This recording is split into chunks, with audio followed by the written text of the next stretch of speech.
Hi అండి, welcome to my channel. నేనైతే ఈరోజు కర్రీలు చేస్తున్నానండి. చూడండి ప్రాసెస్ అనేది ఎలా చేసామో. ఫస్ట్ అయితే నువ్వులైతే ఇలా వేయించుకొని, పిండి అయితే ఇలా నానబెట్టుకొని నువ్వులైతే మిక్సీ పడుతున్నాం.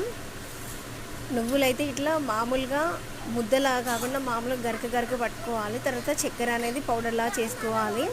తర్వాత నువ్వుల పొడి, చక్కెర పౌడర్ మొత్తం కలుపుకోవాలండి.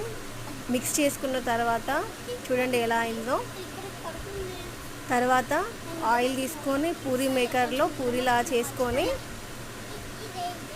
తర్వాత కర్రీలు చేసేది అది ఉంటుంది కదండి, దాని మీద వేసి నువ్వుల పొడి ఉంటుంది కదండి, అది దాంట్లో వేసి కర్రీలాగా చేసి చూడు మొత్తం అయ్యాక ఆయిల్లో వేసి డీప్ ఫ్రై చేయాలండి. చూడండి ఆయిల్లో వేసి డీప్ ఫ్రై చేస్తున్నాం. ఆయిల్లో వేసి డీప్ ఫ్రై చేసాక చూడండి ఎలా